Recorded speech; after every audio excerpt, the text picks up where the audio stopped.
Hi, this is Kate, and this is my nonverbal observations discussion post. For this post, I decided to watch the Dukes of Hazzard, and the episode that I watched was season 2, episode 6, which is the Ghost of the General Lee. So for my first function, I did creating and maintaining relationships, and I used prior knowledge of this show to kind of base my answer off of. And prior to watching this episode, I knew that Roscoe B. Coltrane, which is the sheriff of Hazzard County, and Boss Hogg, who is the county commissioner of Hazzard County, have like a jokingly bad relationship with the Duke family, specifically the Duke boys, Paul and Luke Duke. Roscoe and Boss would always try and like frame the boys for something or put them in jail, but they always ended up failing, and Boss Hogg wouldn't get the money that he was trying to do. He was always after the money. However, in this episode, Roscoe thinks that he actually ended up killing the boys because they jumped their General Lee car into a lake and he never saw them come up. It turns out that the boys actually weren't in the car when this happened. Someone else was driving their car and they were able to get out at a different time. But Roscoe thinks that he killed the boys. And his relationship with the Duke family changed after that when he told Jesse what had happened. And when he's telling Jesse what happened, he gets like extremely quiet and emotional, and you can tell that he's really close to crying because of just the volume and the pitch of his voice. And as soon as it's discovered that boys ended up living, Roscoe is obviously very happy and he rejoices in the fact that they are alive, but he immediately reverts back to their relationship prior, and he gets very loud and erratic as the episode ends. So like as soon as you can tell, or as you can see, as soon as the boys are alive, he goes back to his former relationship and he gets loud. For intercultural communication, one thing that was common down south and something that I noticed in a lot of episodes were like old superstitions or unordinary things.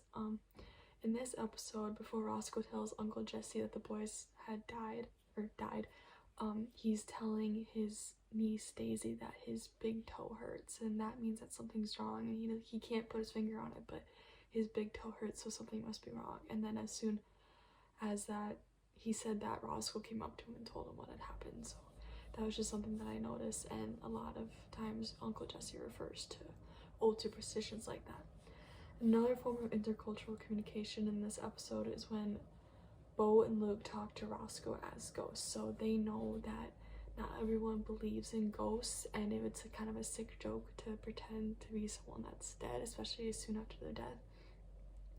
And Roscoe doesn't believe it at first, and it thinks it's a sick joke to disrespect the dead in that form. And you could read his face, like his micro expressions, and then see that he was disgusted at the fact that someone would do this, especially to the Duke boys. Like he knew that the Duke boys were respected enough in the community where no one would actually go so far as to make this joke. Enos, which is a deputy, also referenced to this later when Roscoe got scared and told Enos that he thought he was one of them Duke boys. He got scared. Enos came behind him and kind of like scared him, and he's like, "I thought you were one of those Duke boys."